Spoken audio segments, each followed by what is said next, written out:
Hello, kiddos. I am back with another chapter of Charlie and the Chocolate Factory. We are up to chapter 9.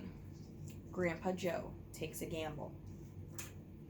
The next day, when Charlie came home from school and went in to see his grandparents, he found that only Grandpa Joe was awake.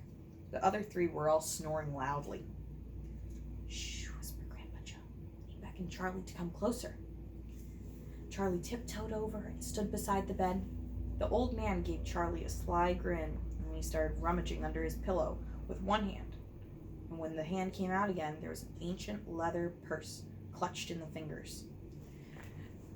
Under cover of the bedclothes, the old man opened the purse and tipped it upside down. Out fell a single silver 10-cent piece.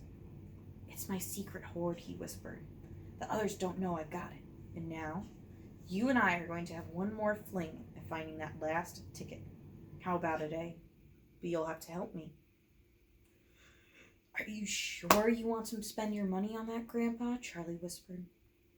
"Of course I'm sure," sputtered the old man excitedly. "Don't stand there arguing. I'm just as crazy as you are to find that ticket. Here, take the money and run down the street to the nearest store and buy the first Wonka candy bar you see.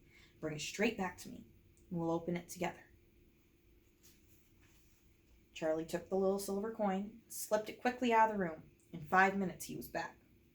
"Have you got it?" whispered Grandpa Joe, his eyes shining with excitement. Charlie nodded and held out the bar of candy. "Wonka's Nutty Crunch Surprise," it said on the wrapper. "Good," the old man whispered, sitting up in the bed and rubbing his hands. "Now, come over here and sit close to me and we'll open it together. Are you ready?" "Yes," Charlie said, "I'm ready." "All right, you tear off the first bit."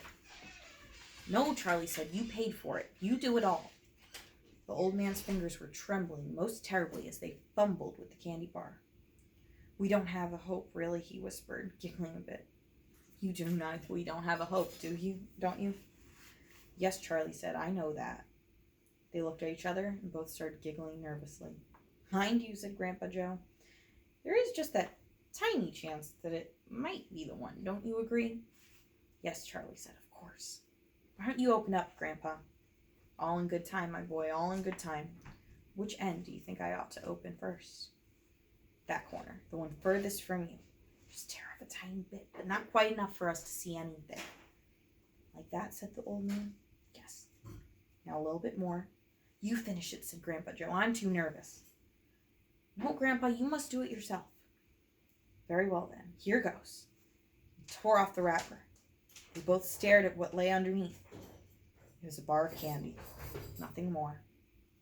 All at once they both saw the funny side of the whole thing, and they burst into peals of laughter. "What the heck's going on?" cried Grandma Josephine, waking up suddenly. "Nothing," said Grandpa Joe. "You go on back to sleep." Now I'll do one more. Chapter 10. The family begins to starve. During the next 2 weeks, the weather turned very cold. First came the snow. It began very suddenly one morning, just as Charlie Bucket was getting dressed for school. Standing by the window, he saw the huge flakes drifting slowly down out of an icy sky that was the color of steel. By evening, it lay 4 feet deep around the tiny house, and Mr. Bucket had to dig a path from the front door to the road. After the snow, there came a freezing gale that blew for days and days without stopping. And oh, how bitter cold it was. Everything that Charlie touched seemed to be made of ice, and each time he stepped outside the door, the wind was like a knife on his cheek.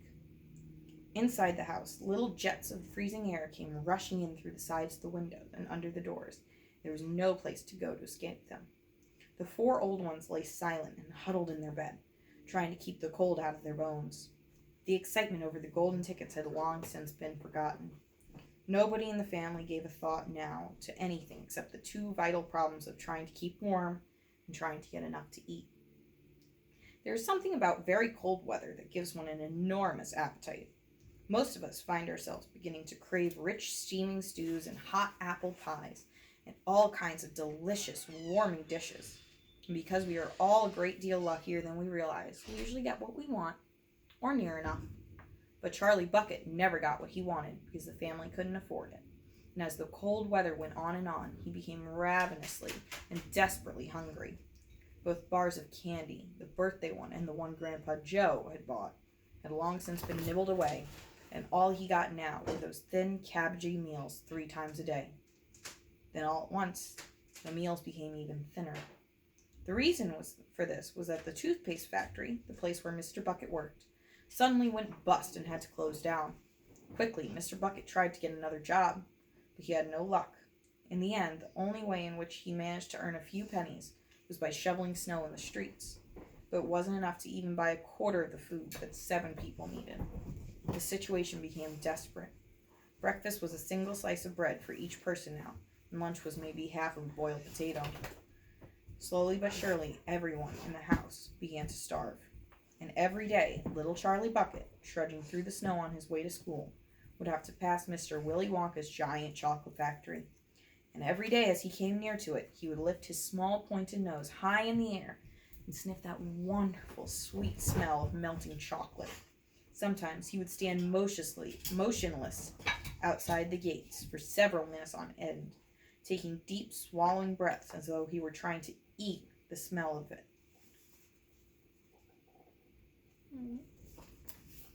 That child, said Grandpa Joe, poking his head up from under the blanket one icy morning. That child has got to have more food. It doesn't matter about us. We're too old to bother with. But a growing boy, he can't go on like this. He's beginning to look like a skeleton. What can one do, murmured Grandma Josephine miserably. He refuses to take any of ours. I hear his mother tried to slip her own piece of bread onto his plate at breakfast this morning, but he wouldn't touch it. He made her take it back. He's a fine little fellow, said Grandpa George. He deserves better than this. The cruel weather went on, and every day Charlie Bucket grew thinner and thinner. His face became frighteningly white and pinched. His skin was drawn so tightly over the cheeks that you could see the shape of the bones underneath. It seemed doubtful whether he could go on much longer like this without becoming dangerously ill.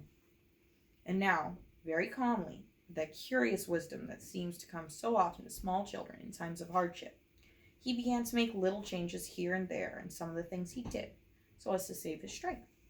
In the mornings, he left the house 10 minutes earlier so he could walk slowly to school without ever having to run. He sat quietly in the classroom during recess, resting himself, while the others rushed outdoors and threw snowballs and wrestled in the snow. Everything he did now, he did slowly and carefully to prevent exhaustion. Then one afternoon, walking back home with the icy wind in his face, and incidentally feeling hungrier than he had ever felt before, his eye was caught suddenly by a piece of paper that was lying in the gutter, in the snow. The paper was of a greenish color. There was something vaguely familiar about it. Charlie stepped off the curb and bent down to examine it. Part of it was buried under the snow, but he saw at once what it was. It was a $1 bill. Quickly, he looked around him. Had somebody just dropped it? No, that was impossible because of the way part of it was buried. Several people went hurrying past him on the sidewalk, their chins sunk deep into the collars of their coats, their feet crunching in the snow. None of them was searching for any money. None of them was taking the slightest notice of the bill of the small boy crouching in the gutter. Then was it his, this $1? Could he have it? Carefully, Charlie pulled it out from under the snow. It was damp and dirty, but otherwise perfect. A whole $1. He held it tightly between its shivering fingers, gazing down at it. It meant one thing to him at that moment, only one thing. It meant food. Automatically, Charlie turned and began moving toward the nearest shop. It was only 10 paces away. It was a newspaper and stationery store, the kind that sells almost everything, including candy and cigars. And what he would do, he whispered quickly to himself. He would buy one luscious bar of candy and eat it all up, every single bit of it, right then and there. And the rest of the money he would take straight back home and give to his mother. We're about to be chapter 11, kiddos. There was chapter 9 and 10. Good night, guys. Be awesome.